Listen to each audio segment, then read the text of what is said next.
day for new So, ideas.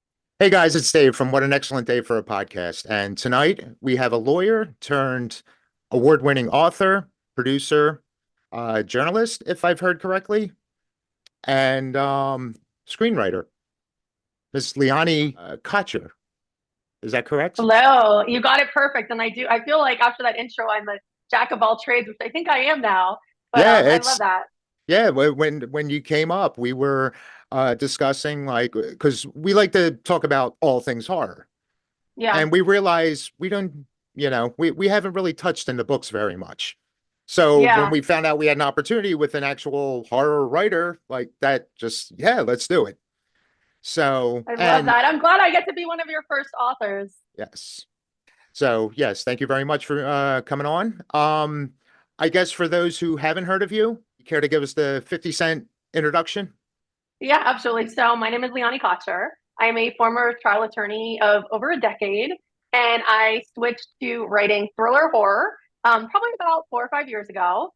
So I also am a film producer and a screenwriter. I have to think about this, how many books I have, because now it's been a while, but I have three thriller horrors and I have one contemporary romance, which is very different, clearly.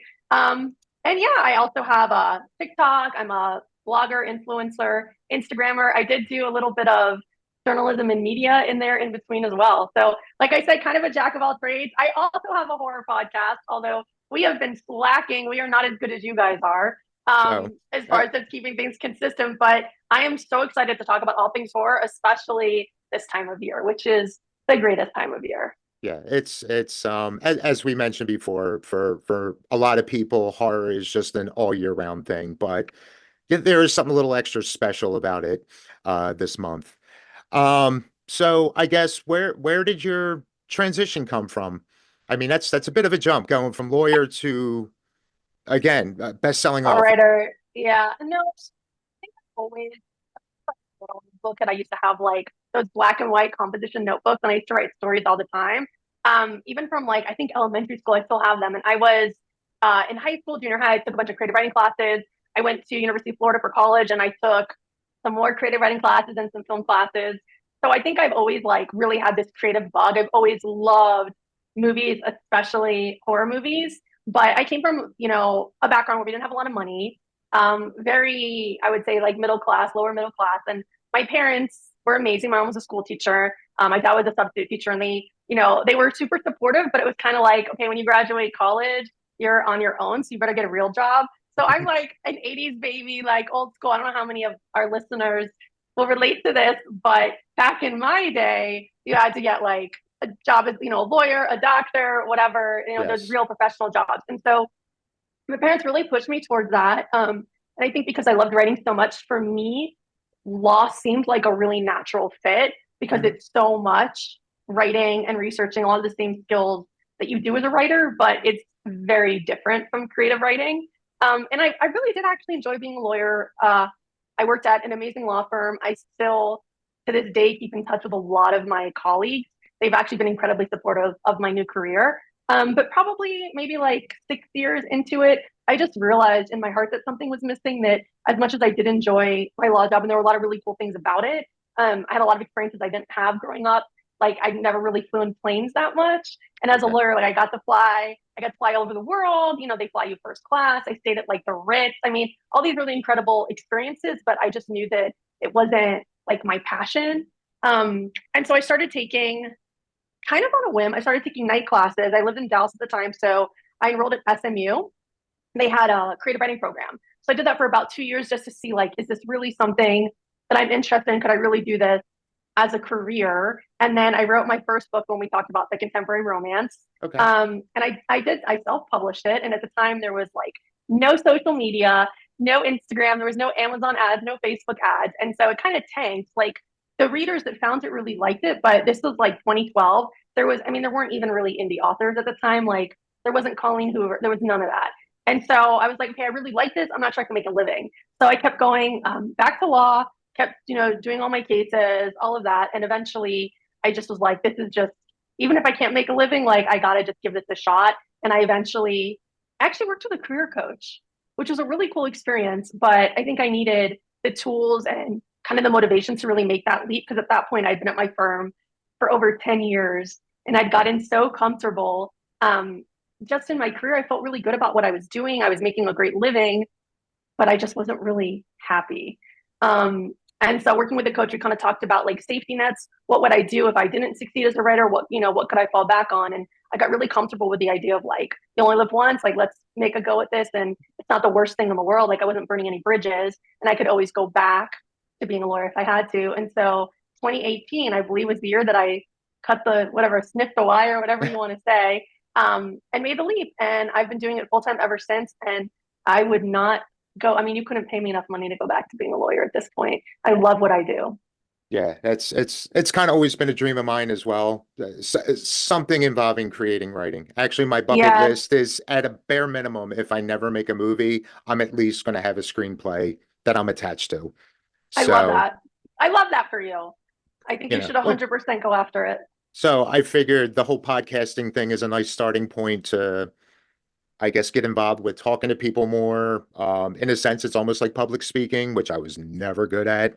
Yeah, Starting to get okay with it. Um, but yeah, I just figured something like this, it'll get me comfortable. There's times where we go off on tangents and just the things we come up with. So I feel like it's almost something to kind of loosen up the brain a to hundred get a percent. little And more I feel creative with things.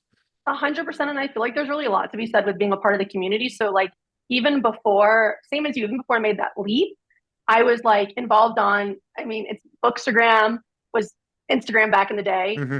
Now it's Book Talk, which is kind of the big new thing on TikTok. But I was Okay. involved in Bookstagram even before my book came out, kind of like being a part of the community. I went to a bunch of writers' conferences. So I think what you're doing is amazing. And I have kind of like the same ideas as well, as far as just like meeting with other creative people, being part of the community, being part of those conversations. Because I really do think, and also for people listening who have an interest in doing something creative, I think the first step really is immersing yourself, reading, writing, joining groups, listening to podcasts, joining podcasts, and just kind of Mhm. putting yourself, even if it's like dipping one toe in that world. And I think that starts to like the universe, not to get like too hokey, but I think once you like are open to things, it's really interesting how things start to come your way.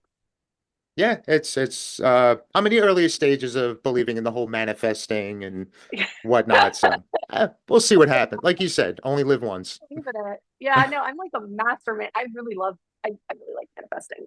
I really believe in it. But I think what you're doing is amazing. I think you're on the right path. Oh, we appreciate that. So all right, so you got the transition from being a lawyer to being a writer. Now, Yeah. where did you start falling into producing? Or I guess what steps you took? Yeah. Maybe what So got you I started on always that path? similar to you, so I've always loved books, but I've also always loved, I would say pretty much equally film, film and TV. And so it's funny, I actually interned at Miramax when I was my last year in law school. I thought maybe I'd be an entertainment lawyer because as much as like I was put to the lawyer thing, I thought like, well, maybe I'll be on the entertainment side. A lot of reasons why I wound up not doing that path, but I basically, as soon as like my books were out, my thrillers, I really wrote, especially Ski Weekend, the first one, I really wrote it really cinematically. Like when I was writing the book, I wasn't just reading, there's like a lot of books they tell you to read on writing books, but I also read all the books they tell you to read when you're writing film. And so Okay. even though it's not a screenplay, I follow all of the beats of film. I follow like Save the Cat, I follow the hero's journey. Everything is plotted out for a 3-act movie. Um, the format's a little bit different, obviously, between screenplay and books, Oh, but the absolutely. plot itself matches exactly. I feel like the dialogue is very much punchy, like dialogue for a screenplay, and the action really moves along the same way as a screenplay would. And that was really intentional because in my mind, I always really wanted to both write my books, but then have my books made into movies. And then when Ski Weekend came out, I knew I wanted to do movies, and I started like the process of getting a film or TV agent. In the book world. When you have a book, there's like a literary agent who helps you get publishing deals. But Hmm. then if you want a movie deal or a film deal with like a network or a film studio or even a production company, most people get a film or TV agent, and that's who sends it out. They send out to their contacts in the industry. And so I did that path. I had someone I was working with, but at the same time, because I had a lot of like contacts since I'd been a lawyer for so long, and some of the people I'd worked with had been even though I was an entertainment lawyer, some people had been like tangentially in entertainment,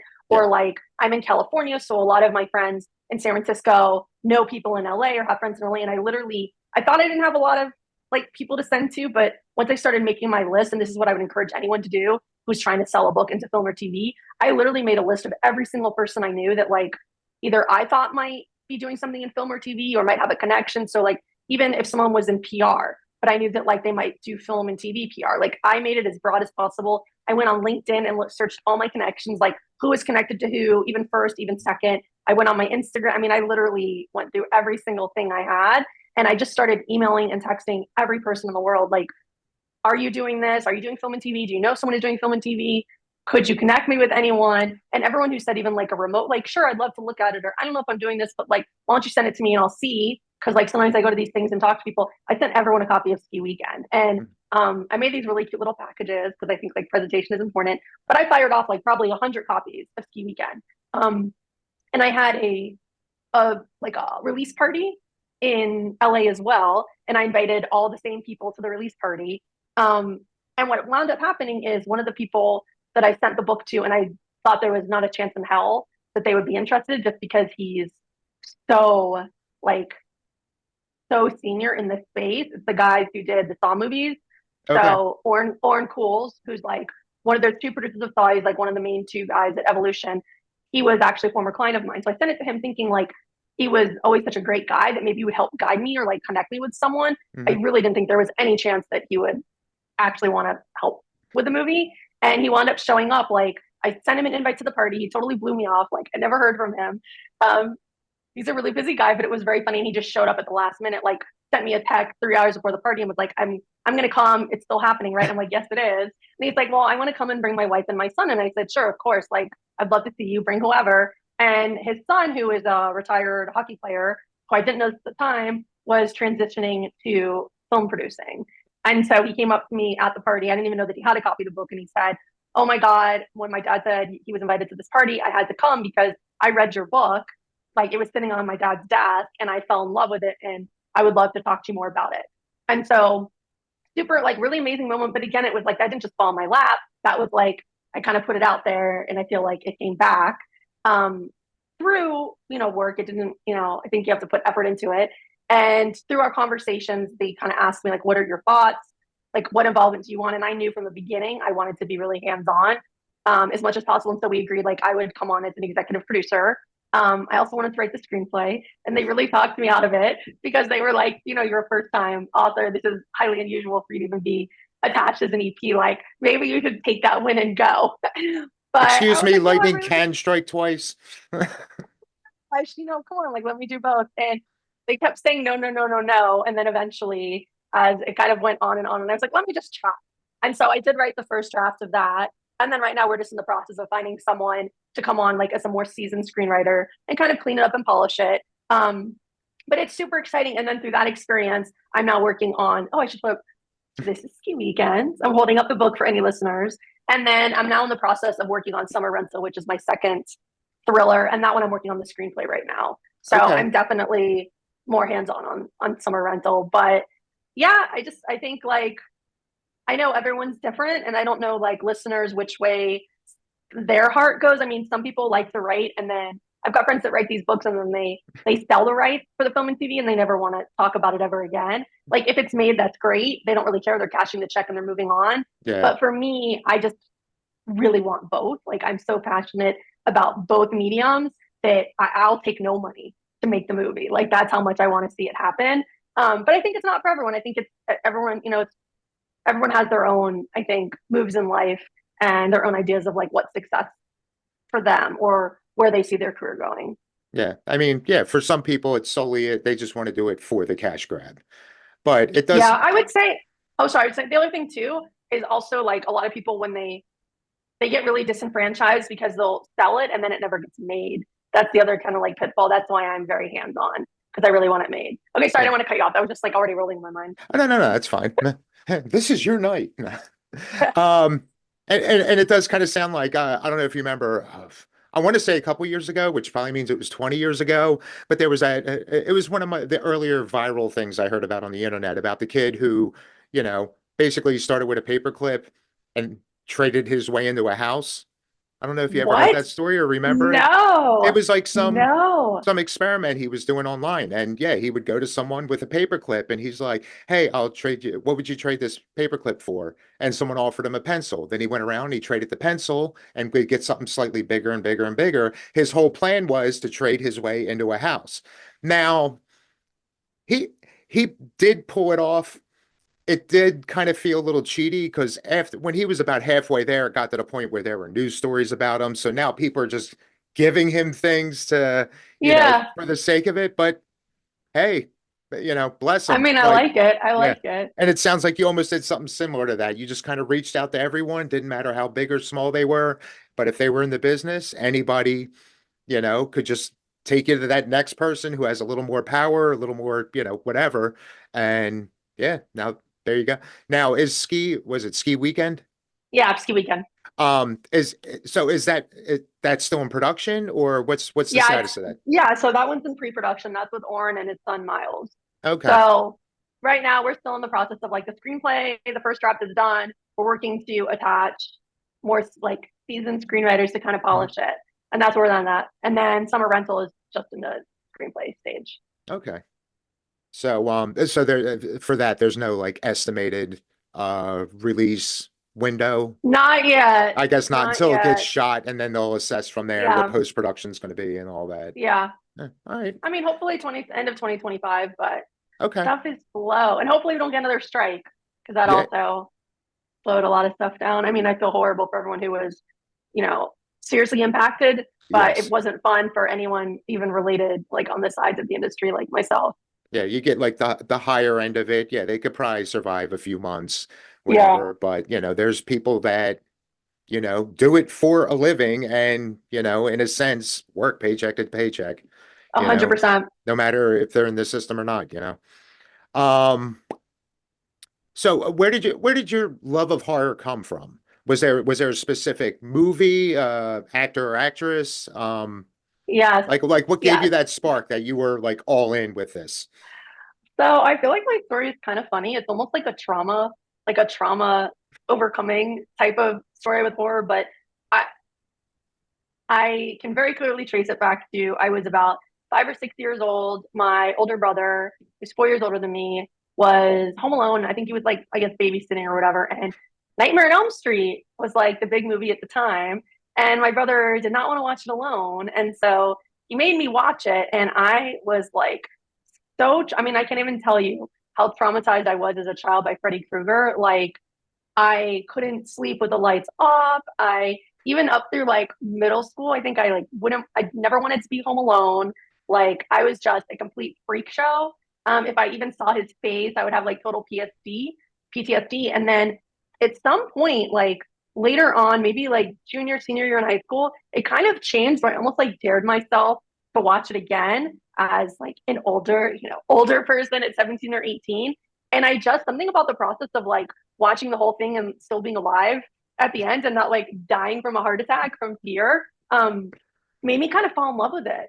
And after that, I just became obsessed with horror. Like I mean, I'm sure obviously you do too. I just love it so much. I could talk about it forever. I think, especially now, some of the horror that's coming out now is so intelligent. It's better than I think anything coming out in any other genre.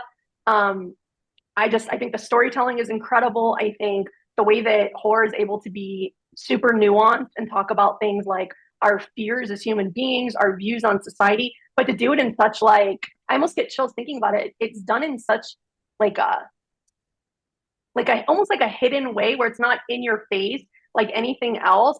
I love the way that horror is able to do that and really make you think.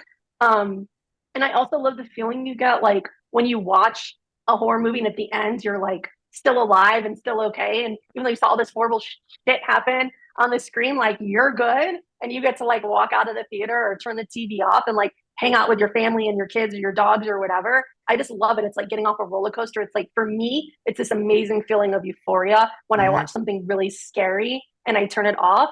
Um, but yeah, I think it was like that first introduction to Freddy Krueger. Now I love Freddy. Like if you ask me, my absolute favorites, like Wes Craven is God. I mean, not God, because I mean I believe in God, but he's like All right, it may be a little The dark, but literary he's god. definitely close to God right now. He's the literary god. I mean, probably one of my like biggest regrets or saddest things in my life is I never got to meet him Hmm. because I just think he's so incredible. But I mean, Nightmare on Elm Street, Scream, like those are probably my two holy grails, like my absolute favorite, and not just out of horror, but like out of anything. Hmm.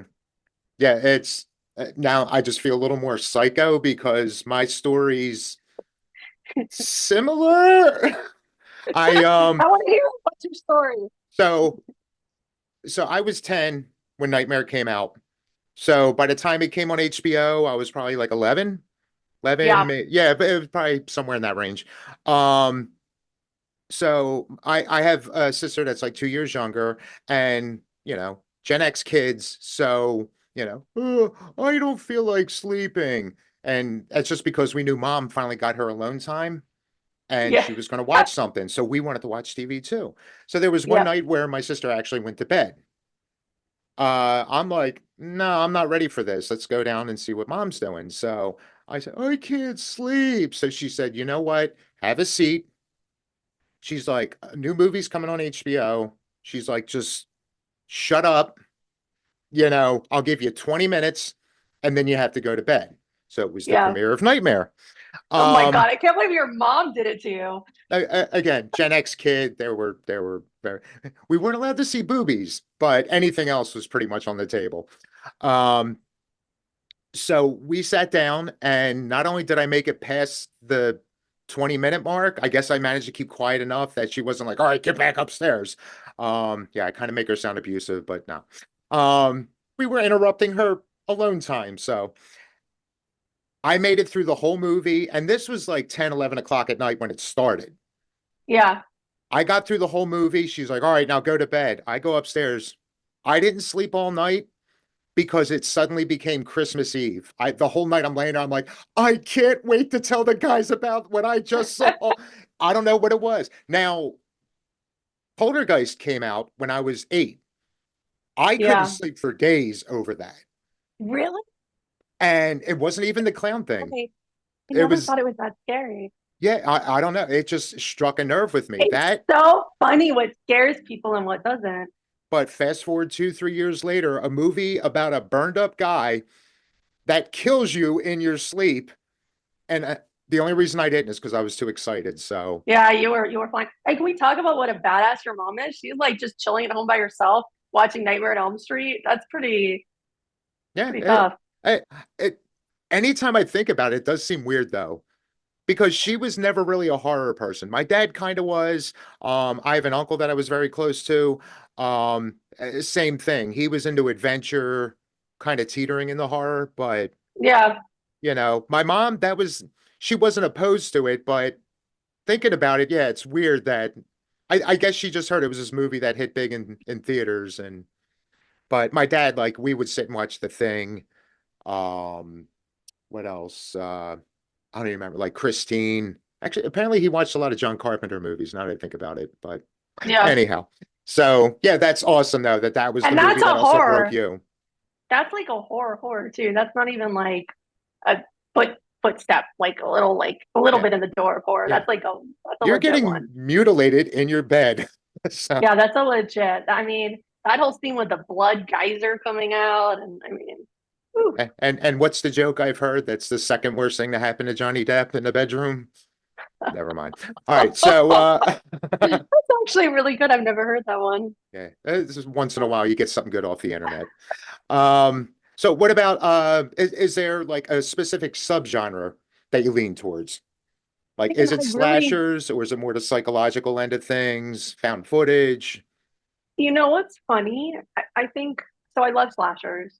I mean, I'm obsessed with. I'll watch any slasher that comes on. Mhm. Even better if it's like teens getting slashed up. I don't know. Maybe like that's the generation. But I grew Do up with you, kids or I mean, I guess it's college too counts. But like, I know what you did last summer, Nightmare on Elm Street. I mean, they were all kind of like urban legend. I mean, they were all kind of like the teen slashers. That's probably like my absolute favorite.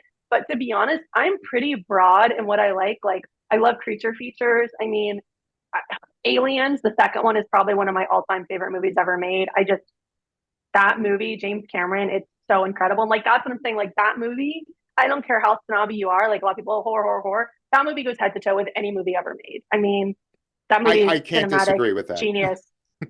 It's really, especially the last 30 minutes, is like the biggest adrenaline rush of anything out there, and it holds up. I watch it almost every year, and I just saw it again with my husband because he's kind of like a horror sissy. So I Mhm. have to find these things that like kind of like the one foot in, like I said, like they're horror, but like you can have someone who thinks they don't like horror watch it with you.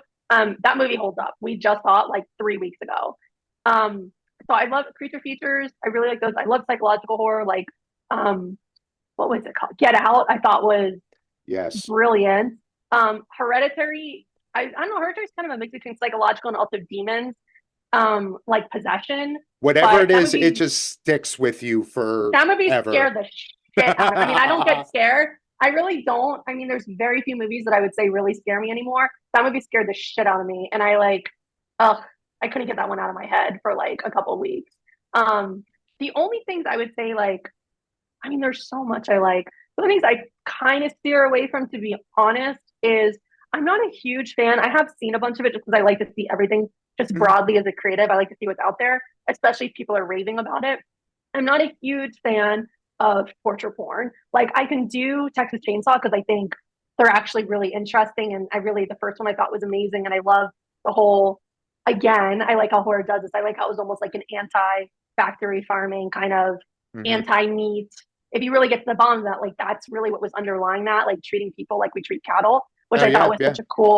such a cool concept. And it's a Um, family living at a slaughterhouse, at so a slaughterhouse, yeah, no, but generally, I don't love like or like when someone's getting raped really graphically and there's not really like a need for it.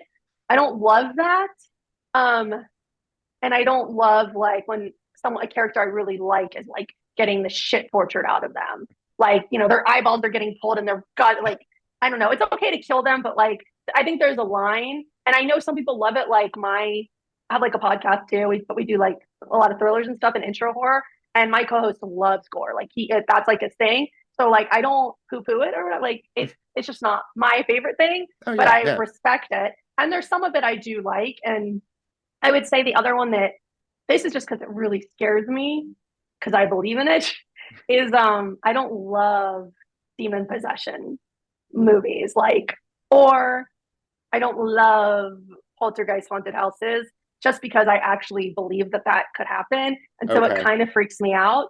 But I will watch them, and I have seen them. Like I said, I mean, obviously, for some reason, Poltergeist did not scare me that much, but I think maybe because with Steven Spielberg, I don't know, so it was like a little bit more palatable. But I've never seen Sinister. I'm not going to see Sinister. Like I just know that I won't sleep if I see that. I did you ever see Oculus? Love Oculus. So that's another one. So I love Michael Flanagan. I think he's a genius. I think he's one of the best right now out there, directors and writers. I think he's incredible. But that movie, I could not sleep. Like that movie freaking stuck with me for days and it scared the shit out of me. And so I just kind of like I've always had a thing with mirrors too. Like mirrors freak me out. And so I think that whole thing with it being a mirror and possession and it was like everything that is so scary to me.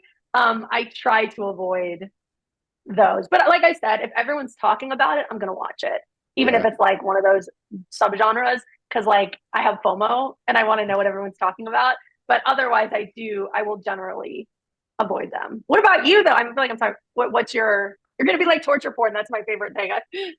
Uh, I feel like I started at an early enough age that I am desensitized. Yeah, So, actually last night we all just recorded Terrifier 3. I haven't seen any of those. I I saw that. I based on saw what that you had it. I saw that you had it in your because I was kind of looking at the podcast list because I'm going to listen to some of your episodes, and I saw that and I was like, oh, I haven't seen advanced that one yet. apologies. Um, yeah, based on what you were just saying, maybe check out the first one To and see if I like it. and depending on how close that comes to your line, that'll determine if you should continue the trilogy because they definitely go out of their way to up the ante each one when it comes to the kills. So, but Yeah, like I said, I grew up 80s slashers. Yeah, me too. It wasn't probably until like the 90s or early 2000s that I started getting into the more um yeah, like the hauntings and things like that. Found footage as a whole, I'm not a fan of, but there are a few that I love that I'm are, not either, but Cloverfield I love. Like I'll watch Cloverfield any day of the week. and I only saw that one time when it first came out in theaters. And I remember loving it, and for whatever reason, I never went back to watch it again. You I should think watch it again. It's great. I think I even own the DVD, to give you an idea You how should watch it long. again. Yeah. It gets better each time because you pick up little things with the aliens and stuff that you didn't get the first time. But Ha- ha- yeah, I'm not a big fan. I'm not a big found footage fan either. But that one I do love. but I would say one of my top five is, have you ever seen Lake Mungo? No. It's I'm going to say Australian, New Zealand, because I know it's like blasphemy to confuse the two, but from somewhere in that neck of the woods, it's Okay. made down there. It's basically like a documentary of a girl that goes on vacation uh Oh.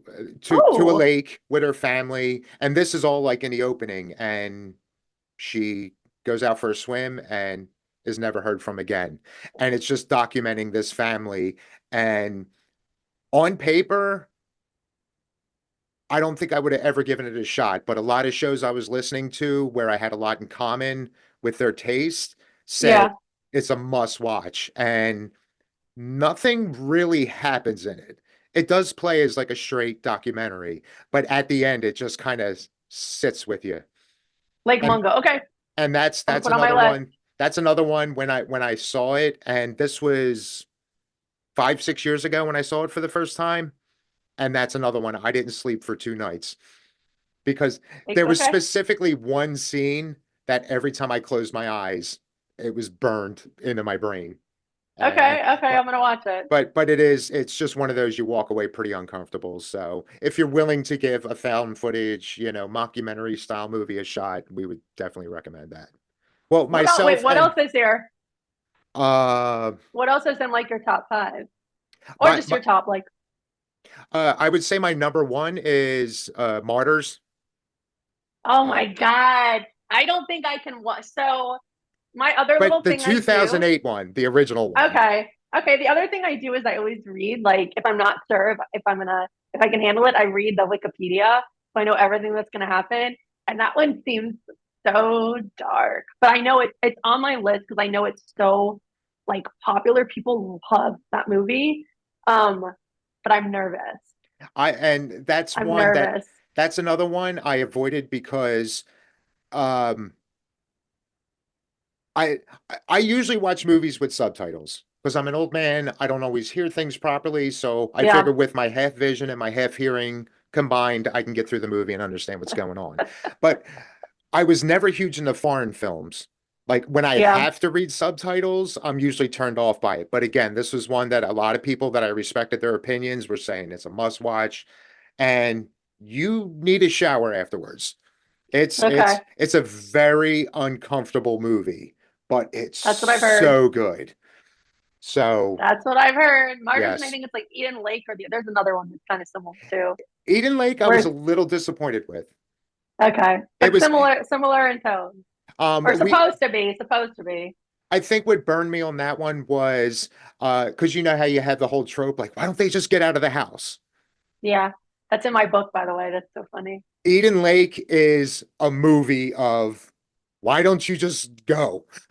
Like Yeah, the yeah, fact that certain people made certain decisions, it just made it so enraging that it was a good movie. It was well done. It just struck a nerve with me. Like you shouldn't have been in this position. yeah. I So was gonna say home invasion. I love too because I was just thinking about it as you said that. so That's another genre I'm obsessed with. what Home about like invasion, yeah, what like The about like You're Purge. Next? Your Next is like top 10 for me. I Okay. love that movie. I think it's so good. And I'm on a kick now reading screenplays too. So it gives you even a greater appreciation because Hmm. that was one of the ones I just read recently, like a week or two ago. And the screenplay is amazing. Yeah, Yeah, I like all those. that's something I just recently heard about too. I think I was watching a video with Tarantino, and he mentioned a website. I didn't realize there was like a database Yep. that there's a website you can go to and you could pull up and it's got like most scripts ever made. Almost all of them. Almost all of them. I've been like, as I'm writing Summer Rental, I've been reading all the movies I love to Hmm. kind of see like stylistically how the screenplays are, and some of them are just incredible. Like Hmm. so so good. But yeah, I like. Okay, wait. What else? So what would be like your other three? Because you've named two.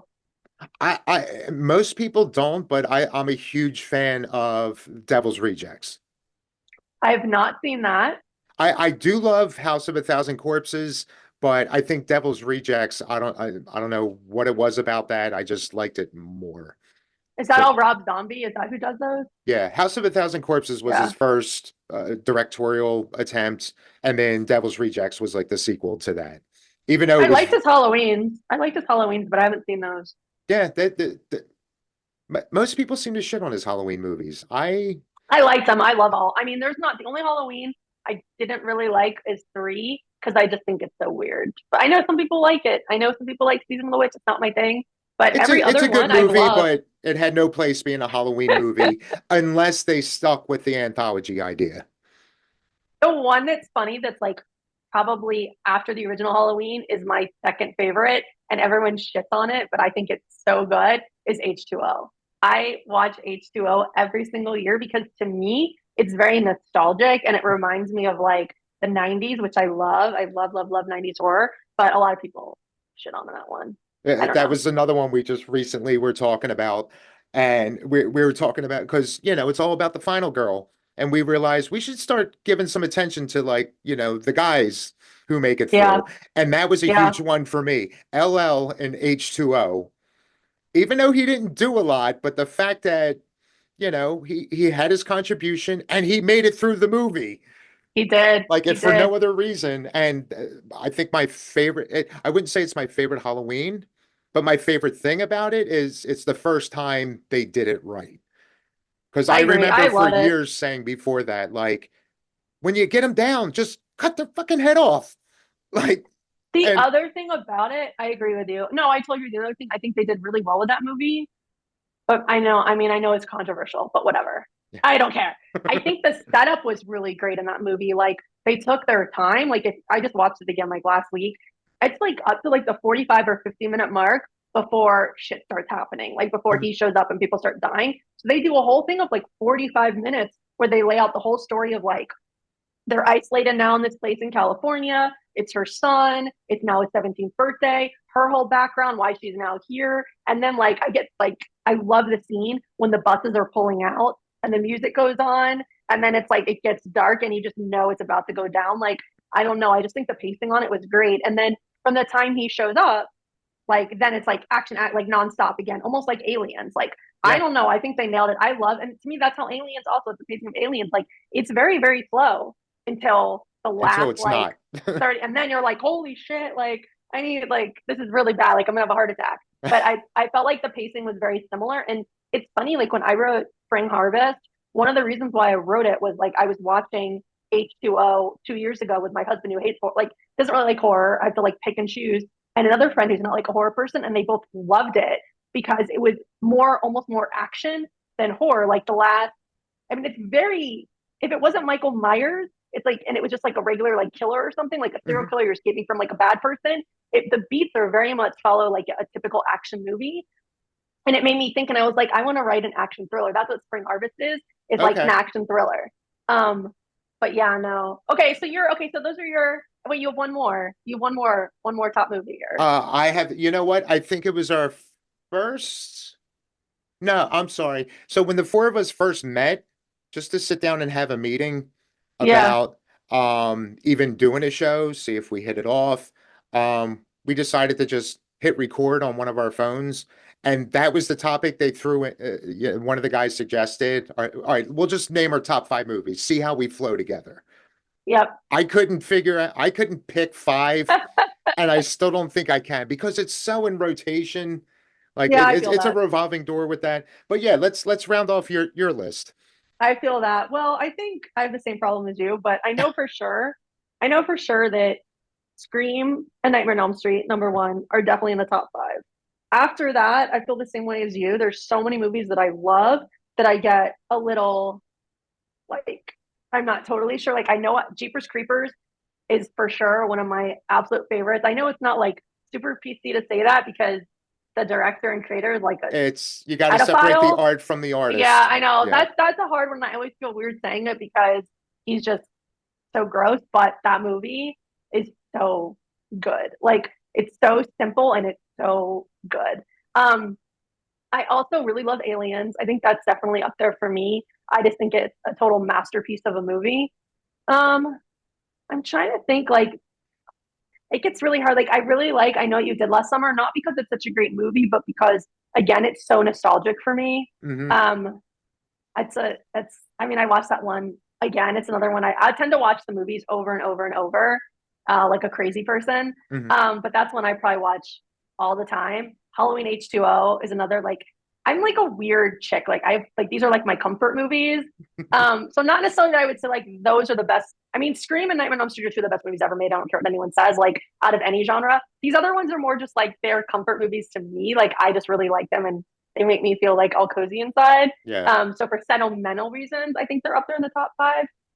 Probably, I'm trying to think what else would be. I really, really like. I said I don't like gore, but I really like Wrong Turn. That's like one of the exceptions for me. That I just think that was like such a great cast, and I love uh, Alicia Dushku, how do you say her Yes. name? Like, Yeah.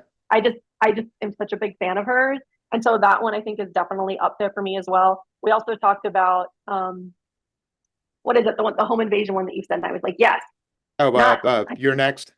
You're Next, Hmm. which I love. I also love Ready or Not. I also love Happy Death Day. I thought was Yes. so well done. Like Yeah, the first one was a lot the of first fun. one, the first one, not after that, but the first one I thought was so fun, like so fun and so cool and unique. Um, And it kind of started that whole thing of let's take an 80s comedy classic and turn it into a slasher. yeah, yeah, no, I like anything that's like kind of a unique, cool twist. Those are probably, I mean, I know that's more than five, and I'm sure I know I'm missing stuff too, which is going to be a bummer after somebody like, oh man, I should have said this or this or this. But those are probably the ones that immediately come to mind as some of my favorites that I What watch like over and over. The Craft too, but I don't know, The Craft's like kind of on the line between like thriller horror, but I love witches, and so that one is and I another mean the comfort cast is movie. amazing. So Amazing. Amazing. We have Nev Campbell again, who like is talk about like Scream Queen. She's kind of definitely another one as well. yeah, she definitely strikes gold with, Oh, and Halloween, most well, of course, the yeah. original Halloween. How about so any big standouts for you this year? Any horror you've seen this year that's Yeah, that's a really good question. So I'm trying to think what I've seen unique this year. I mean, I thought Longlegs was pretty cool. I thought like I don't know if you saw it. It yes. went. It was like oh, Silence of the Lambs also. Sorry, that's I mean I know Well, it's like thriller horror straddles the line, but like that movie is unbelievable. Top five for sure. But Longlegs, I think of because there were some similarities between that and Longlegs. It it went in a completely different direction than I thought it was going to go. I was totally shocked at the ending. So I love that. I like when they kind of like mix genres, and that was absolutely a mixed genre. Like you go into that, I thought that was like a serial killer, detective, kind of, maybe a little something supernatural, but whatever. And it is crazy. So, yeah. so I liked it. I thought it was like pretty cool, pretty well done. I don't know if it counts as this year. I think it does because it came out last October. I loved Saw 10, and I'm not just saying this because the Saw guys are like doing my movie, but I actually saw it with them, and thank God. I was a little nervous because like watching it with them in the theater, um, and I'm like, oh shit, I'm not gonna like this, or like it's gonna be too gory for me. Like I was kind of freaked out, and I thought it was amazing. Like I Yes. thought it was so good, especially to be like the 10th movie, and not even mentioning their spin-offs like Spiral and whatever. I Yeah. thought it was fantastic. Um, I was a really big fan of that. I also, I saw the one with the Abigail, where she's like the Yes. vampire, That and I I thought that also was thought a that was a fun. lot of fun. Yeah. I thought that was a lot of fun. It I was a feel little like it would. long. I'm sorry. It was a little long. It was a little long, A but I little thought it bit. was really I know fun. towards the end I started dozing a little bit, but again, I tend to start movies really Yeah, late. It's like I could go to bed or I could pretend I'm going to watch something and we'll see what happens. But I did get the bulk of it, and yeah, it's definitely something I got to go back to. But from what I remember, yeah, it was a lot of fun. No, it was really fun, especially the beginning. The beginning was great. What about you? And Um, what am I missing? Terrifier 3, yeah, obviously, I have to yeah. watch. But yeah, like I said, if you were to give the first one an attempt, and if that's striking some nerves with you, if that's teetering towards your line, you're definitely not going to like three, Yeah, because yeah, okay. because I know one we all seem to love. Late Night with the Devil. Have you seen that yet? Oh, no. And I would like that one. That one It actually looks good. I saw it on the previews. it's such a basic idea, such a basic execution, but it's just done so well. It's great. And I know the part that sold me, like I almost went in with too high of expectations, was Yeah. I remember seeing David Dastmalchian and all the little bit parts he's done over the years. And as soon as I saw he was playing a 70s late night host, I'm like, sold. That's You're it. like done. He just looks like he was made for that kind of role. And he Okay. nailed it. It's a I've really good seen movie. I've seen the previews. It's been on my list. Did you see the two I have not seen because they're possession? So I'm like nervous. Is Talk to Me and Smile. Smile, I think, was a better premise than it was a movie. Like Okay. to the point where I'm almost surprised that part two's coming out now. Um, I mean, I know the trailer's like everywhere, but It is. it wasn't bad, I guess. Like I said, just with the premise, maybe I went in expecting more. So I I personally found it to be good, but not necessarily great. But I know a Yep. lot of people did love it. Talk to Me, yes, I thought that was a great one. It was Yeah. it was definitely creepy. It was a pretty original lore to it. So, Okay. and the fact that All it right. was YouTubers that made this movie, like I don't know, we've been on a huge kick lately with a lot of like indie horror, and yeah, that was, I mean, yeah, again, just a bunch of kids from YouTube. They were like, oh, we want to make a movie, and they got the funding, and boom, it's in theaters. And like I said, it's just different enough to be a I lot did of not fun. know that. I so Talk to Me is indie. I did not know that. It started from some little guys, and they Yeah. made their dream come true. Stream. If you do go to listen to any of our stuff, we probably talk about that movie for about 2 months up until its release. Okay. Because we actually got some interviews with the Fuzz on the Lens guys, Michael Levy, Jason Levy, and like everybody there was really nice. They had a few of the actors from that movie and all, but that's a fun one. Okay. But it is kind of a fun slasher, definitely one of the better ones we've seen in, a long time. Okay. Because we did also recently go on a rant about it feels like around the 2000s when PG-13 horror became like the standard. Yeah. Like it just became so watered down. Now that you're getting these guys putting out these more, you know, putting more gore in movies, they're not even caring about the ratings board if they got to release a movie unrated and all. And well, I guess more so myself went on this rant of like to me, what's being considered extreme was just a standard 80s slasher.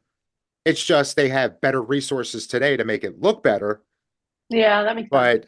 But like I said, so it just feels like people got too comfortable with I guess the more polite slashers. So Yeah. I don't know. No, that makes sense. That totally makes sense. Another thing I looked up because once I saw you're involved with movies, so of course I had to check you out on IMDb, and it said you got a thanks for Slaughterhouse. Oh, yes. You know anything about that? Like, did you have some kind of involvement, or did you Yeah, know the people? so yeah, I didn't even know that was on IMDb. That's cool. So, yeah. So my podcast host, Jason, he is very good friends with one of the producers of the Okay, movie, and they were having some legal issues when they were first putting it together. so And he's like, so I know a guy. he's like, I know a gal. I know a gal because I did a lot of IP. I did a lot of entertainment IP. Um, and I was like, sure, whatever. I was at the time I wasn't practicing anymore anyway. So I was like, yeah, sure, I'm happy to talk to you guys and see what I can do. And so I kind of helped them through one of their legal issues, hmm which was my pleasure. Like I love to help other creatives. This is part we talked about being part of the community. Like, Hmm. if I can help you out, I'm going to help you. If I can support you, I'm going to support you. Like, I'm not a competitive person at all. I'm all about collaboration. I'm all about like building community. And so for me, it was just, they seem like really nice people. It's Jason's friend, whatever. So I didn't charge them anything. I just kind of like sat with them and helped them through the issue. And then I guess, yeah, I guess they gave me a thanks or something, which is very sweet. But that was a super fun movie too. Yeah, that Um, was, and actually, I think one of my favorite jump scares in a long time. yeah, it was cute. When, what was it? Oh, the phone. Yeah, And I think she was holding it and like he had the phone and just threw it out in the road. And it was it like, was well, so that was like, funny. oh, It was so funny. And it was like very reminiscent of like those super fun, like B horror movies like I yeah, used to see as a kid. it's the greatest But thing no, since that the was first super cute. Sharknado. Yeah. Oh, I love Sharknado too. That was super fun. Yeah, no, they were very sweet. They were very sweet. I'm a huge proponent of protecting everything, like getting all your IP in order, getting your contracts in order, knowing who owns what. If you're doing a podcast together, Hmm. knowing who owns what part of the podcast, or you guys share it or whatever. But like, it doesn't even have to be complicated. You don't have to hire a lawyer to do it, but having something in writing for any project, anyone listening who's a creative, when you're making a movie together, even a short that you think's like not going to go anywhere, it's never a problem until it is a problem, and then you don't have anything written down, and then it becomes a huge issue. And what's kind of crazy, like people go absolutely batshit when money is involved. Like I Hmm. used to represent at my law firm. I mean, I would have lawsuits with siblings, parents and kids, best friends since high school. And it's like they never did anything because they figured, oh, we're family, we're friends, whatever.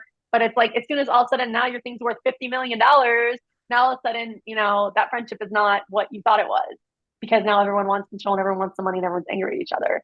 Yeah. So yeah, that stuff felt super important to do. It's better and it's easier to do it before it becomes a Hmm. big deal because then people are much more like laid back and flexible about it.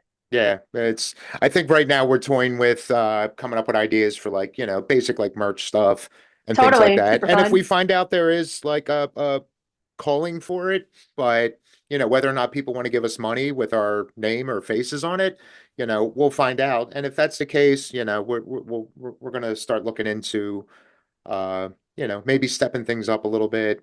Right now, we're Yeah, just throwing money out there, investing into, trying to make things better here and there, and we'll see what happens. I love it. That's good too. Just make sure, at some Yeah. point start thinking about some legal aspects. Yeah, we're always looking I over our shoulders. stuff is so simple. People get intimidated and think they have to hire a lawyer or whatever, but you don't have to do that. A lot of it you can do yourself, just through Google. Google lawyer, as long as it's on paper, because then you can always go back to that. Yeah. So yeah, we'll figure it out. And worst case, now we know somebody we could reach out to. Like, Yeah. I just want a credit. I just want a film credit. So no all right, problem. Just put me on a credit on a movie somewhere. I'll put both your names on there for. So, do you have, as far as books go, do you have anything Yeah. else in the works, or are you focusing on the movies Yeah. right now? No, so I do. So I guess we didn't really talk that much because we got in all the fun stuff, which I love talking about, which is movies. But for anyone listening who's not familiar with my work, so I'll just talk about thriller horror because that's all you guys care about. But the first book that came out was Ski Weekend. That's the one that's currently with the Saw guys, and it Hmm. it was my YA survival thriller. So I would say very similar to like a Yellow Jacket or but without there's no supernatural. So Okay. Yellow Jacket without supernatural or really similar in like feel to the movie Frozen, if you've ever seen that, which I think is an excellent The movie Disney where one or they're the Adam trapped. Green one? No, Okay. The one where they're trapped in Yes. the, which is such a terrifying but simple idea, and I think of this all the time when I go skiing. But when they're trapped in the ski lift, so it's very similar to that. It's very much a survival horror thriller, kind of on the in the middle. Hmm. Um, it's a group of teens on the way to a ski trip. They get stranded in the mountains and have to figure out how to survive in a blizzard with other things going on, other elements going on around them. Um, and that one's kind of like that was like my first baby. And then after that, the second book I wrote, I love the covers of these books. The second one I wrote is called Summer Rental. And Okay. Summer Rental is basically my love letter, as we talked about, to Scream. So Summer Rental is Mean Girls meet Scream. It's a group of frenemy bitches that go on a trip July 4th weekend down to Florida and get stranded on an island in the middle of a hurricane with a serial killer on the loose. So it's a really fun revenge thriller, very meta, lots of like, if you like Scream, like you will love this book. Okay. Or if you like New Nightmare, which I also, Wes Craven, very meta, like anything meta, I think the people that really love this book are the ones that love horror and love referential Hmm. like horror, and that's very much what it is. So someone like you would get all of the little like tongue-in-cheek Easter egg jokes in the book. And that book was so much fun to write, and it's still to this day my bestseller. And that's what I'm working on the screenplay right now. And then the third book, this one just came out, Spring Harvest. It just came out in April. And like I said, this is the one I was really inspired to write. And it's funny, you talked about subgenres, and I don't know why I do this to myself, but every book is a different subgenre. Whereas like Okay. some people write the same thing over and over and over. Hmm. And no hate to that, it's actually super freaking smart. Like a lot of romance authors, that's how they do so many books, the same thing over and over. If I you're am good a at it and you're masochist. passionate about it, Yeah, yeah. I'm a masochist, and apparently I don't want to do that. And I write completely different subgenres every time I write a book, which is fun, but it's really hard because I have to redo all the plot points, the tropes, like all the characters are different. Reader expectations, story expectations are totally different depending on Hmm. subgenre. So maybe don't do that. I don't know, but I'm an idiot and I think it's fun. So Spring Harvest was my like action thriller, very much inspired, like I said, about the beat points of Aliens or Halloween H2O or even the new Predator that came out. I think it was Prey. Okay. Very, very similar. I want to do something with like super, fast paced, actiony. Like even Hmm. someone who doesn't like horror would love it because it's a lot of thrills and fighting and crazy shit happening. And I love vampires. I'm like a huge, huge vampire. I guess we said creature feature, and I kind of like that folds into it. But I love vampires and I love zombies, and this is kind of like the creature in this. It's vampire, but it's kind of like a scientific vampire, also similar to a zombie. So I kind of got to fold in both like my love of vampire lore and zombie lore is both in this book. And I love this book too. I think it's super, super fun. And then I'm working on my fourth book. So basically, these are all standalones, but Hmm. they're in the same universe. Okay. So there'll be like references in each book to like the other books, which is really fun for readers because I'll get like DMs or emails where someone will like literally screenshot me a page and be like, "Oh my god, this is Summer Rental, isn't it?" I'm like, "Yes." And they'll be like, "Wait, this is a reference to Ski Weekend, isn't it?" I'm like, "Yes, it is." So it's really fun to like drop in the Easter eggs, and each book like kind of occurs the year after the book before, but Okay. different characters and different regions, and kind of the whole like fun thing about it is all four books are different seasons and they're different regions of the world. And so if you were following along, I have Ski Weekend, which is winter. I have Summer Rental, which is summer. I have Spring Harvest, which is spring. But you can probably guess what book four is that I'm working on right now. 4th of But it's July. Oh, wait. Never mind. yeah, so I'm doing my Halloween, like kind of the grand mama of the whole thing. I'm writing my fall Halloween book right now. So it's been so fun working on it during Halloween. And of course, it's going to be a completely different subgenre. So it's been a little difficult because now I'm having to research all of that and like Mhm. what are the proper beats for that subgenre. But it's really fun. So I'm assuming you at least have like a premise or an outline for Oh, I this have all, one. yeah, yeah, Okay. yeah. So you know where you're Yeah. going with it. All right. Oh, yeah. Oh, I yeah. I won't pry because yeah, I know what that's like. So what's it about? Uh, I mean, it definitely has like, I don't want to give away too much because it's like, it's still kind of new, but Yeah, it yeah. definitely has some Silence of the Lambs vibes. And then I would say some craft vibes. So I'm kind Okay. of merging like, it's in New England because I haven't done that. And that to me is very Halloween. Like New So England there's in some like general, or is this closer to like a Salem it's in thing? Salem. Okay. It's in Salem. All right. So it's got like some serial killer, it's got some witchy, it's got some occult, it's got some secret society. But yet again, very different from the other three books, but they all do have the same elements. Like I've had readers, it's been really, really fun. Like I've had readers that follow me through each book. They just really like the style because the style is all the same. Like it's very, I write very commercial, Okay. which I am proud of and happy with. Some people are like, oh, I'm literature. I'm not that. I'm very commercial. I'm very accessible. I'm very bingeable. And that's kind of what I read. I read stuff that's like super fast paced, super easy to understand. You could be reading it and watching TV at the same time. Like it's not Game of Thrones. You don't have to like, Hmm. do you after you finish a chapter, spend an hour on Wikipedia figuring out what you just read. Like my stuff is it's very like it's for the TikTok generation.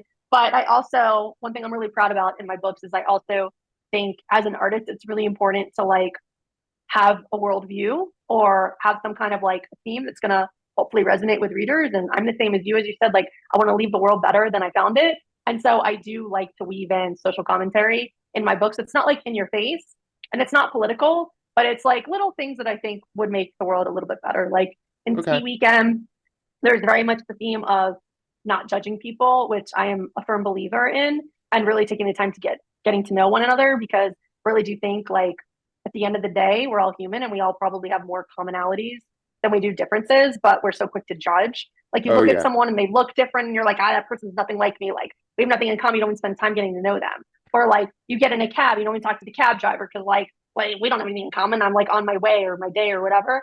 I'm like very much I really like to get to know other people. I'm very much like you should be, open minded. Don't judge people. I mean, if they still suck when you get to know them, Mhm. that's Yeah, that's that's yeah. different. That's fair. But like, I'm very anti prejudging. And But then you summer give them the rental, trial before you give you them the make judgment. trial. Yeah. You give them the trial. And then for me, summer rental is very personal. It's very much a book about, although it's really fun, the slasher, all that good fun stuff.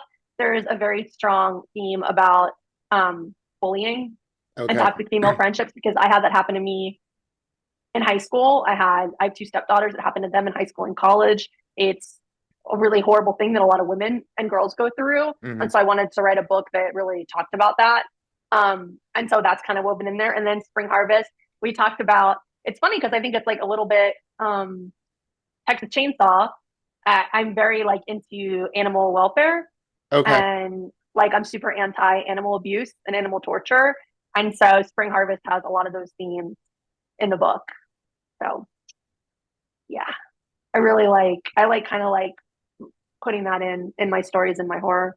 Yeah, and see that sucks too because I am the worst reader ever, and yet now you actually have me itching.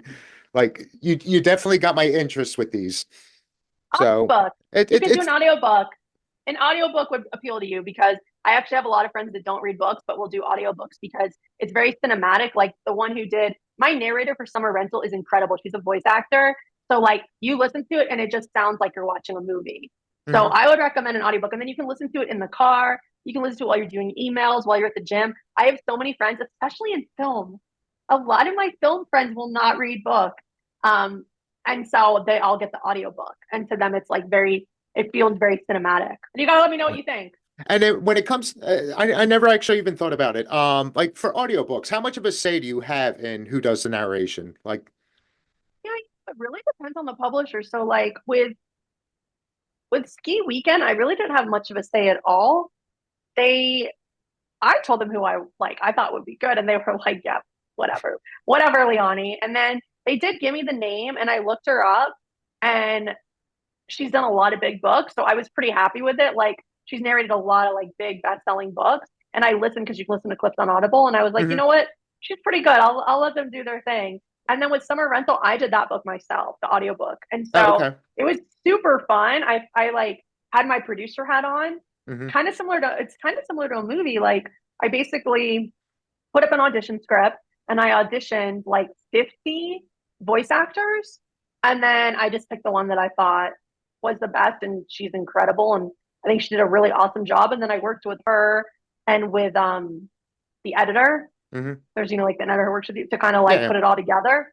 And then I added a couple little extra things that are not typical, but I always like to put like my own little spin. Like, so I added some like rain and stuff in the beginning, which Hmm. I like super vibey, but it's not like normal in audiobooks. And then I added at the end, I read out loud my author letter Okay. and also like where to find me, which is not typical at all. Like most authors don't do anything in their audiobook, much less Hmm. like read out their letter. But like I said, that book was really personal for me. And I wanted people to know like personal in two ways because I'm just the biggest fan ever of slashers. I'm such a huge Kevin Williamson and Wes Craven fan, and I really wanted that to get out to the readers. And then talking about the bullying and the toxic female Hmm. friendships and kind of merging those two together to explain why I wrote that book and why that book is so special to me. I wanted to put that in the audiobook. But so Summer Rental had a lot of say, Ski Weekend, nothing. And Spring Harvest, we'll see. I haven't done that one yet. So Okay. I don't know. So yeah, I never thought about that. I know like yeah, with any audiobook, like, sometimes you'll actually have the author, do their own thing and all, but when it's not them, 100%. I never really thought about, yeah, do they get a say in that, or did they just write off like, okay, you could do the audiobook, whatever happens, happens. So I learned Yeah, something tonight. yeah, no, it just depends. But yeah, I mean, I like now having control over stuff. So for me, summer rental was way more fun. Hmm. Um, but yeah, and I thought it was really fun auditioning people. To me, it was very much like a movie. I mean, very similar process. And when you were saying, as far as your writing style, where you said you try to take in like some screenplay Mhm. elements of it, more so screenplays or writing novels, do you find helps sharpen your, I guess, attention to detail? I mean, I probably should just be a screenplay writer because screenplays to me come so much more natural than novels Okay. because all the strengths of screenplays are all of, I believe, my strengths as a writer. I Okay. love character. I love character. I have so much fun. Like I've got a lot of my screenwriter friends and friends in film will come to me and be like, how do you do your characters? How do you come up with characters? Because it's something I really love to do and I spend a lot of time on it and it's super important in a screenplay. I love dialogue. I think I'm pretty good at dialogue. I don't know, maybe the Amazon reviews will tell you differently, but I that's what I think is one of my strengths is dialogue. Um, and then I love plot. Like I love following the beats of film. I love Save the Cat.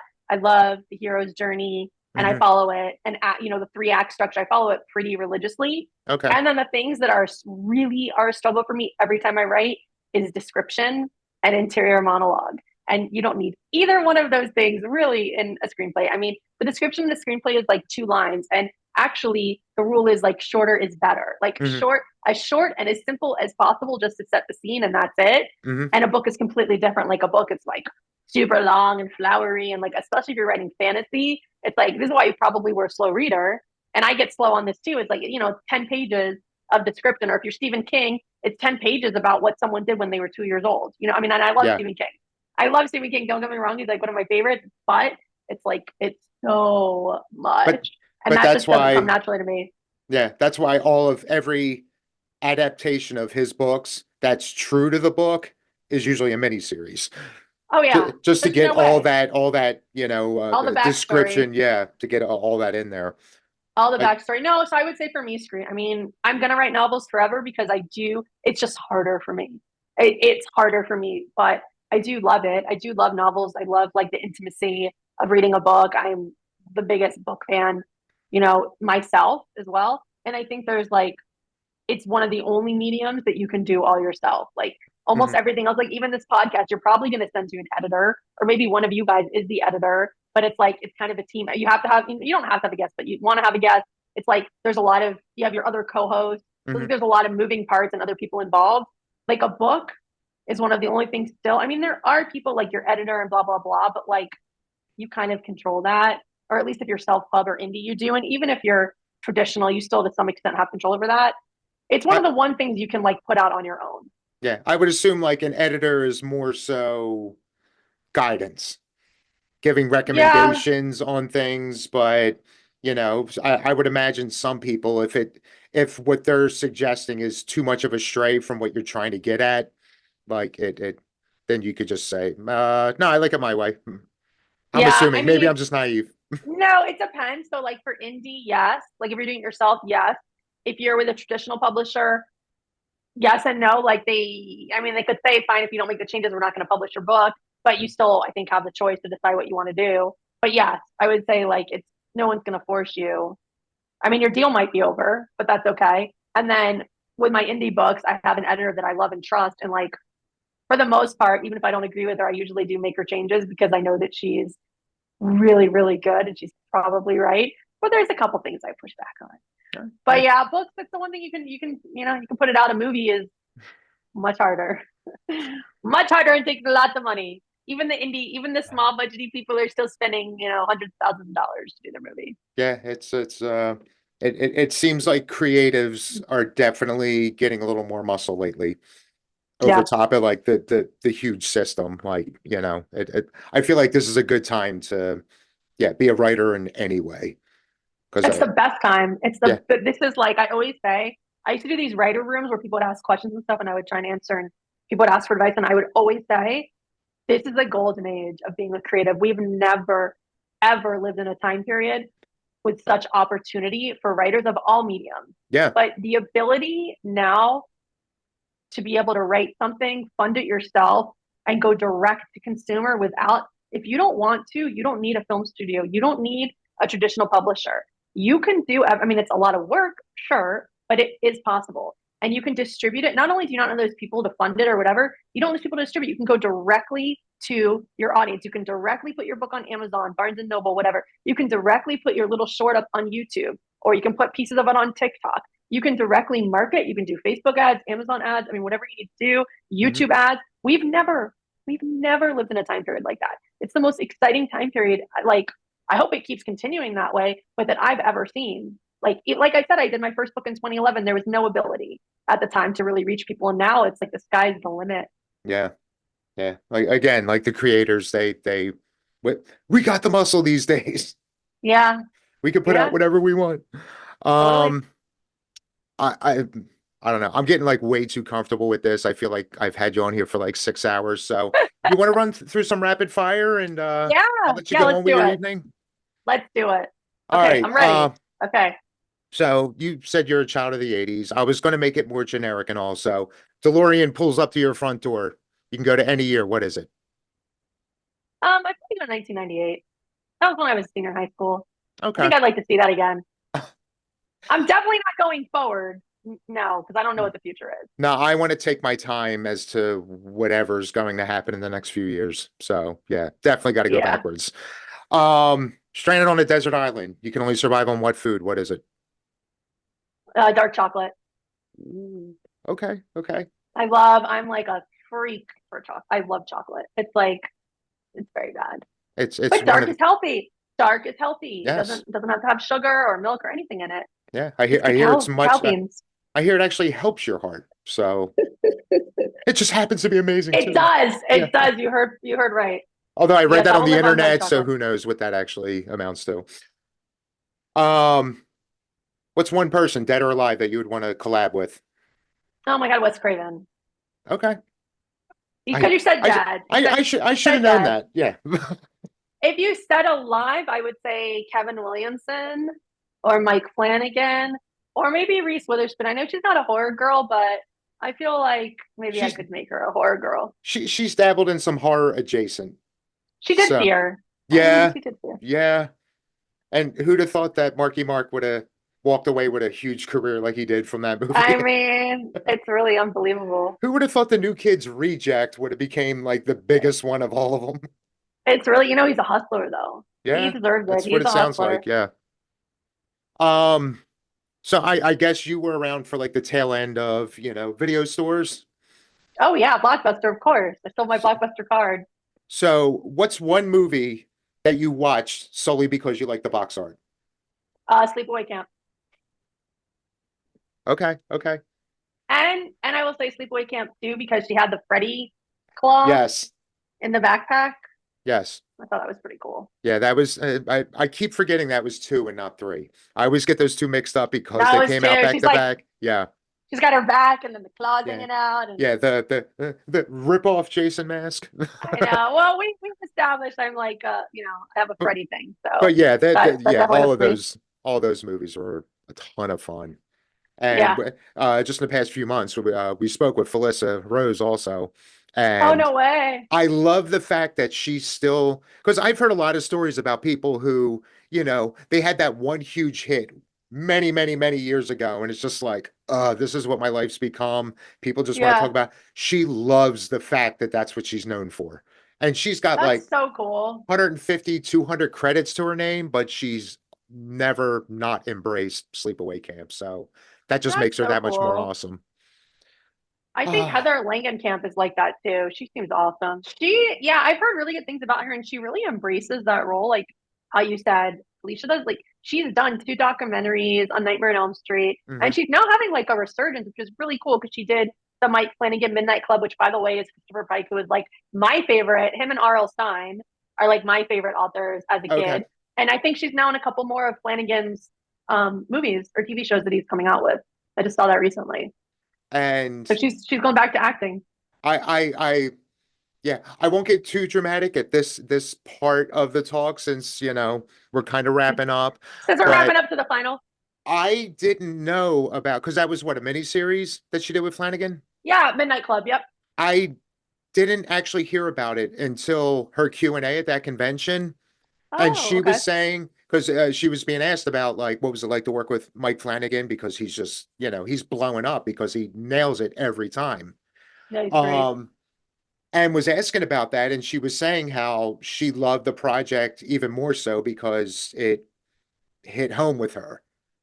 And then later on, when I heard what it was about, yes, I have something in common with Heather Langenkamp, and now I need to watch this series Yeah, I think she because, lost her son. yeah, I think she lost her son when he was very young. and I was just reading about apparently, her the other day. and apparently that's I guess a lot to do with this show's about.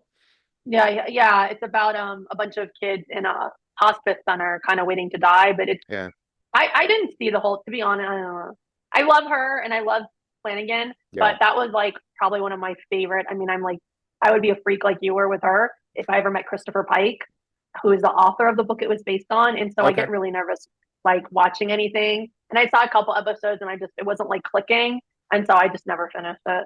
I yeah. probably will one day. All right, Okay, I what are do my have other rapid fires?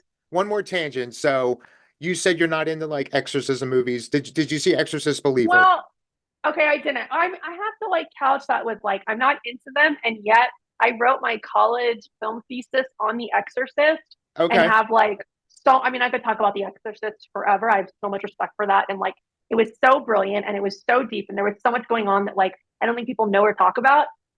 So I do. There are some that I like, but There's a handful of generally, standouts. I generally am a little nervous to watch them because they freak me out. What Um, what are I your did not thoughts see on that movie. Flanagan getting the next one? He's going to get an exorcist. Yeah, the apparently Believer didn't do as well as they wanted it to, and apparently they're handing the reins to him to do the next Well, Exorcist movie. I think he would be great at it. The thing about Flanagan is that he's very different from me as a storyteller. I very Mhm. much respect him though. He's very like he's not afraid to shy away. He's very dark and he's very he can be very like nihilistic. Like he's not afraid to really fuck with his characters and have them completely miserable and unhappy at the end, which I think very Mhm. much could run parallel to an Exorcist story. So I think he will do an amazing job. I will be probably scared to watch it, but I will watch. I will at least give a shot anything he does. And I think that's what it was with the original Exorcist. That was just all tone and atmosphere. I mean, the sound design, I don't But think it ended happily. That yeah, one did end happily. I don't think for if some. Flanagan gets it, well, not the priest, obviously, but you know, whatever. He's the fucking priest. It's fine. He's going to heaven. He's okay. He's okay. It ended happily for the mom and the daughter, which is the important. But I think if Flanagan gets it, I don't think it's going to end happily. But we'll see. Which, yeah, I'm not opposed to, but yeah, he I definitely think that's seems fine. to. I haven't seen it. The other guys are kind of smacking me around, but have not yet seen Doctor Sleep. And I haven't either. I heard that that's another one. He knocked it out of the park. It's That on my list. it was a respectful, follow up to The Shining. So I now I don't know thought how I close he kept to the book, but yeah. I would like to see that. I mean, obviously I've seen Oculus and I thought that was brilliant, just really, really scary. And I've seen the one he originally did with his wife, Hush. I thought that was very good. It's cool because it's a writer, which is cool. And then I've seen all of his Netflix stuff, which I think the first one was unbelievable. Like, Gerald's Game. oh no, that I actually haven't seen. No, Oh, the miniseries, the oh, what Haunted was it? Hill. Hill House? Yeah, Hill Yeah, House. I thought that was unbelievable. Like so brilliant. And then I really liked Midnight Mass also, yeah. So it's but very dark. yeah, Very it dark. definitely feels like even his worst movie is still really good. He goes from Yeah, good to amazing. yeah, I agree So with you. hopefully he continues with that. All right, I agree with you. I'll get back on topic. Okay, well, oh Uh, yes, you get rapid fire. one superpower for a day. Oh, I know it's supposed to be rapid fire. That's a hard one. Maybe to heal people. I think that would be nice. Nobody ever goes there. That's a good Really? one. Yeah. It feels like everybody's torn between flying and invisibility. I mean, So I kudos understand for that. thinking out of the box. And it's I actually the understand most that, but I'd admirable like to help answer. people. Yeah. I would like to help people if I could. If I could heal some people. I mean, it's yeah, All right. healing, I think would be mine. You're slowly restoring my faith in humanity. Thank you. All right, I guess to go back to the Flanagan thing, sort of, kinda. If you were given the keys to write either a novel or a screenplay in I mean, in you an know what this is existing gonna be. universe, which Wes Craven film would it be? I mean, it's gonna be. I mean, I would like to do Nightmare, but it's gonna be Scream because that would be just the Or best. maybe That you'll would be be the one to write the amazing. crossover. I'm like, I know. I'm thinking, it could keep going now that they're still doing them. Yeah. Maybe I will get to write a Scream at some point. That would be, and then we could go back and I'll be like, hey, Dave, remember when we talked about, and it actually came true. See, I'm putting it in the universe. Universe, I would like to write a Scream movie, and we'll see. Maybe it'll come back at some point. You're slowly becoming my new best friend. All right. But there you go. And at the end, Ghostface actually gets away with it. He goes home, he goes to bed. Freddy takes him out. Freddie takes him out. I love it. All I right. love it. It's a good one. Um, all right. Well, on here I had who's your favorite villain, but we've already discussed that about 18 times tonight. So Yeah. I'll let you off the hook with that one. Last one being who's your favorite final girl and or heroine? Oh, I mean, that one is actually really hard.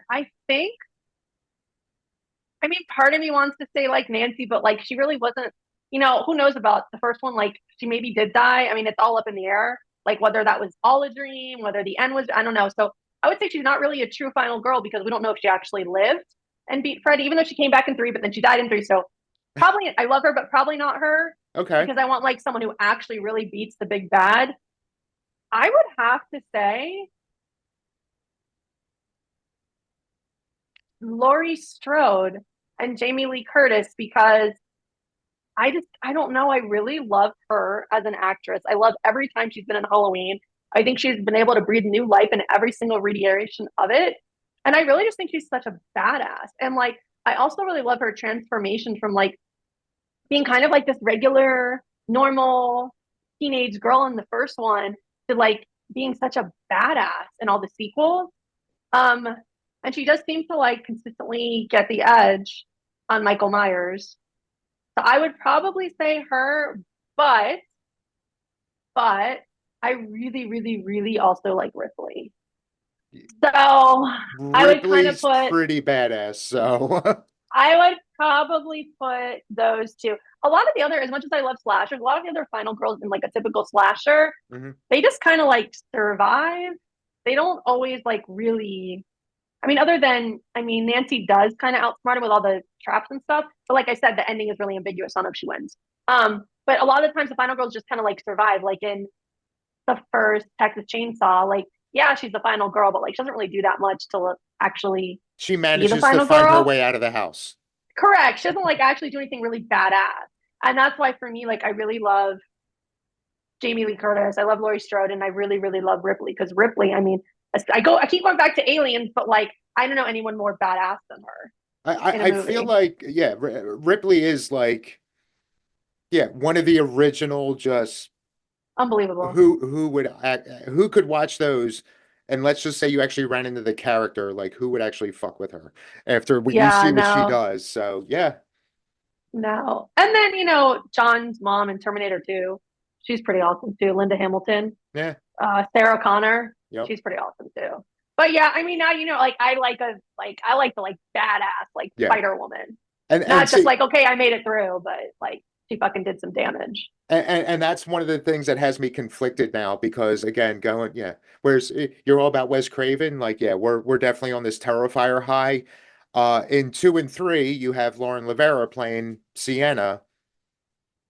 Right now, she might be my number one, Okay, like, I'm gonna watch the fine. first one. Like, she is so good in these movies, it almost takes it away from Art the Clown. So, but in order You've to watch convinced her me. performance, you have to endure a lot of things you may not want to watch. You convinced me. I'm gonna watch the first one at least.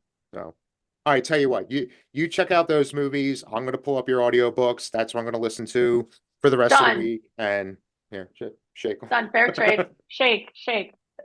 So, Okay, cool. all right, well, I really appreciate all your time. All the other guys say hi, what's up? All the other, yeah, tell them All they that missed out. stuff. And Tell them they missed out big. And then also, if anyone wants to connect after the podcast, so you can find me. Because this is the IP in me. I have the same name everywhere. It's at Rektok Ross, which is my pen name. So okay. REKTOKROSS, literally everywhere. My Instagram, my TikTok, my Facebook, my Goodreads, everything is Rektok Ross. And then my website is www.rektokross.com. Okay. Which there goes, that was going to be my absolute final question there. What do you want to Where to pimp find out? me? But you're on the ball. This has been so fun. Thank you so much for having me. I really appreciate it. I love talking about horror. Now I have some movies to walk away to watch. Yeah, and if you ever want to come back again, I'm sure I know at least one, possibly two other guys. Based on what you were talking about tonight, I think some of the other guys would definitely regret not being part of this because I know they would have. I'm going to get smacked around when the episode comes out. Like, why didn't you I ask would her that? love She brought this up. that. How did you not I go there? love Should that. have been there. Hopefully, I can come back when ski weekend or summer rental is like out because that would be Okay. great. Or when I have my Scream movie. Now that we've talked about it, Dave, it's going to happen. All right. And just remember the little guys. Oh, I will. I And remember. I remember when. but yeah, we have your information and or at least, we have the means to contact you. Obviously, now that we got all your socials and all, I'm sure we're going to reach out on as much as we can there. And but yeah, hopefully, yeah, once these movies are getting closer and closer again, just remember the little guys. I will. I And will. No, this was great. This was super fun. Thank you so much. so yeah, thank you. And enjoy the rest of your evening. Thank you. Have a good one. All right.